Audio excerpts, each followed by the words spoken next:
Well, folks, I do believe we're at the point now in the show where Donald Trump realizes he's losing, and therefore he's just throwing anything and everything at the wall and hoping that something sticks. He's trying to play both sides and appease people to get votes.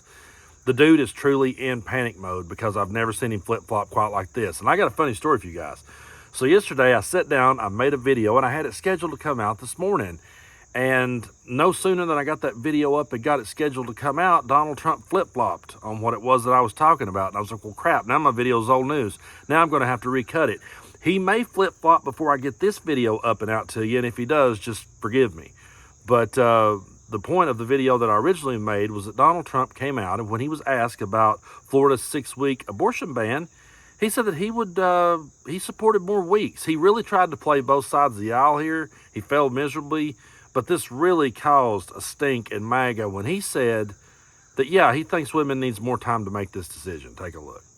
Well, everyone does. I think overturned Roe, and you want abortion to be a states' rights issue. In Florida, the state that you are a resident of, there's an abortion-related amendment on the ballot to overturn the 6-week ban in Florida. How are you going to vote on that? Well, I think the 6-week is too short. It has to be more time, and so and I've told them that I want more weeks. So you'll vote in favor of the amendment? I'm voting that I am going to be voting that we need more than 6 weeks. Look, just so you understand, everybody wanted Roe v. Wade terminated for years, 52 years. I got it done. They wanted it to go back to the states. Exceptions are very important for me, for Ronald Reagan, for others that have navigated this very, very interesting and difficult path. To me, he's like a deer in headlights at this point. He realizes it's over, and he's just trying to play both sides. But this next clip is where he really started a ruckus by saying that the government should pay for IVF. Yeah, he really said this. Take a look. IVF has been an issue that has become political. Yeah. A lot of people talking about it. What's the Trump administration going to do when it comes to IVF if you get elected? Right. Well, as you know, I was always for IVF right from the beginning. As soon as we heard about it, it's fertilization, and it's helping women and men and families, but it's helping women able to have a baby. Some have great difficulty, and a lot of them have been very happy with the results, as you know. And what we're doing this because we just think it's great, and we need great children, beautiful children in our country. We actually need them. And we are going to be, under the Trump administration, we are going to be paying for that treatment. So we are paying for that treatment. All Americans who want it? For all Americans that get it, all Americans that need it. So we're going to be paying for that treatment, or we're going to be mandating that the insurance company pay. You know, the line that really leaped off the page at me right there was when he said, as soon as we heard about IVF, we was all for it, as soon as we heard about it. Yeah, the guy clearly does not know what it is that he's talking about. He's just trying to say anything he can at this point to win some people back over. But we're not going to be duped by this guy. We're just not. And it's so funny to me how that MAGA has sat back forever and argued that if you have health care, that's socialism. But yet here he is saying that the government should pay for IVF, and they're just sitting there so confused now because what do they do? What do they do? I guess they just jump through the hoops with him. It's so painful to watch. And, of course, it's painful to watch him flip-flop here and dial it back. But even Trump has to jump back in line when MAGA wants him to. So I think 6 weeks, you need more time than 6 weeks. I've disagreed with that right from the early primaries. When I heard about it, I disagreed with it. At the same time, the Democrats are radical because the 9 months is just a ridiculous situation where you can do an abortion in the 9th month. And, you know, some of the states like Minnesota and other states have it where you could actually execute the baby after birth. And all of that stuff is unacceptable. So I'll be voting no for that reason. Folks, that clip right there is everything that is wrong with the mainstream media today, because they sit there and they let him repeat these lies over and over again, that Democrats want abortions right up into the 9th month. That's not true. And this bald-faced lie that there are states that executes babies after their birth, that is murder. That is not true. I want to tell you guys again where the story stemmed from. This is the story that MAGA latched onto and ran with, and people like Trump ran with. In Virginia, they passed a law that would allow a baby to be comforted while it passed. This was a child that was never going to make it. This was a child that was born and was never going to leave the hospital. And they were just simply kept comfortable until they passed. Do you realize how tragic and heartbreaking that is for the parents? Well, that is the type of thing that MAGA cashed in on, and used to spin a lie that has gotten so out of control. And it's truly disgusting to see them sit there and let him repeat this stuff over and over and over again with no accountability. And old JD Vance, buddy, he goes on national TV and he tries his best to dig Trump out of this hole. At first, he just tried to blame it on his audio, and to tell you the truth, I can't blame him. It was a grammar thing. Sorry, could you repeat that, John? It was a grammar thing. It was a speech thing. It was somehow some confusion in the words that he chose. Senator Vance, can you hear me? Super staticky. Senator Vance, I may be super staticky. You may not be hearing the loud baritone of my voice here. You know, honestly, it would have been better for him right there to just take his ball and go home. He should have just doubled down. I can't hear a thing. It's staticky. I got to get out of here. He should have just went ahead and left while he was ahead. But he stuck around, and he tried to spin it, and he failed miserably. Hopefully the audio was all fixed. We were talking about Donald Trump's statement on abortion overnight, where he said he would vote for more than 6 weeks in Florida. When the campaign then put out a statement saying, yeah, but he's not saying he's going to vote for the amendment which would allow for more than 6 weeks. And I was asking you if it was a language thing, if he understood what he was saying, or if this was a shift in position. Well, again, John, and thanks. I can hear you much better now. I appreciate you guys fixing that. But look, the president is simply saying he doesn't like 6 weeks. He obviously has said he doesn't like late-term abortion. And I think he will make an announcement on what he actually wants to do on the Florida law in particular.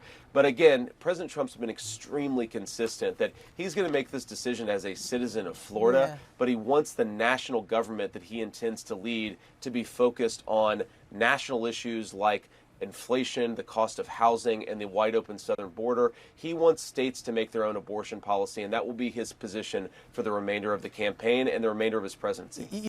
You can see that he is clearly struggling to answer here, because can you imagine being JD Vance and having to go out there and do damage control for this guy every time he opens his mouth? But I was so glad to see them bring some receipts and point out that, you know what, JD, Trump has not been consistent at all. Take a look at this clip.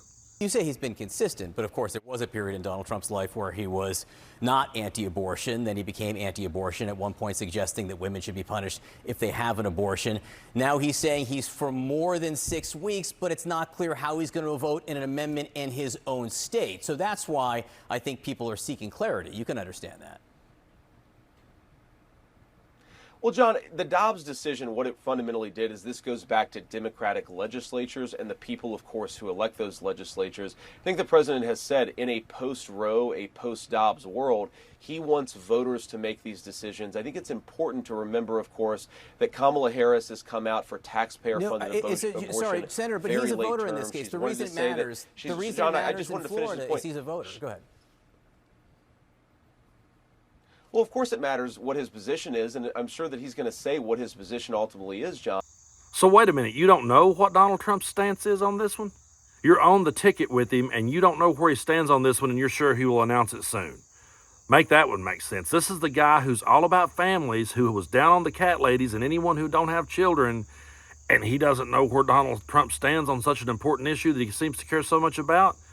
And when you watch him try to spin the whole, the government's going to pay for IVF, he just digs his hole deeper. The former president, announced yesterday that he wants insurers or the government to pay for IVF. How? Well, he's been consistent again in this, John, that he wants people to be able to afford to have families. And it's one of the reasons why we've supported an extended child tax credit that Donald Trump actually got done. He didn't just talk about it, he got it done. He supported a whole host of policies to make it easier for women to choose life, to bring new life into the world. And this is just part and parcel of his broader view that if we want to have more families in this country, and I think all of us do, we have to empower young women and young families to make those choices and to have access to what they need. You know this, John. I'm sure everybody who's... Folks, what planet does this guy own? Did he really say into a live microphone on live television in 2024 that Donald Trump supported policies that made it easier for women to choose? Did he really say now they're all about empowering women and giving them access to the care they need? Well, where were they for Kate Cox when she needed care down in Texas? Where were they for all the women who's had to flee their states to get the care they need? Where were they for all the women who has been raped and forced to carry their rapist baby to term? They were doubling down on their fascism. They were saying that if that woman fled the state and did that, she should be monitored, and then she should be brought back and she should be punished, and her doctor should be punished for trying to care for her. That's where they were. They were doubling down on this extremism every step of the way, and now that they realize just how unpopular it is, they're trying to burn the candle at both ends, and they think they're going to dupe the American people, but they're not. People sees through this. Women sees through this, and they're going to vote come November. What happened is Donald Trump embraced this extremism, and now he's stuck with it because they won't let him go. See, you got to understand, Donald Trump once upon a time was pro-choice. Once upon a time, he was for abortion years ago. Once he embraced this radical fringe that now is his base, he has to play to them. So even if he does try to go back now and say, well, wait a minute, now I was for that before, I was against this before, if he tries to go back in time, he can't. Because what appealed to them was his extremism, and now he's stuck with it. And we're going to keep bringing those receipts time and time again. We're never going to let them off the hook. We're going to keep bringing those receipts. We're going to keep showing time and again how they bragged about this, because we can't let this one slip away from us, folks. We cannot let people like that anywhere near making decisions on our lives. We just can't. Our daughter's future is riding on this election. You can agree or disagree all day long on different policies, but your daughter's future is riding on the line. And Donald Trump is stuck with this extremism. It's going to be interesting to see what comes of the Republican Party and this MAGA movement once Donald Trump's out of the political arena.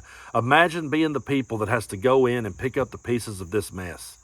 But we're going to be right there picking up those pieces too and trying to put it together and trying to move this country forward. We have to, folks. We cannot let this extremism win.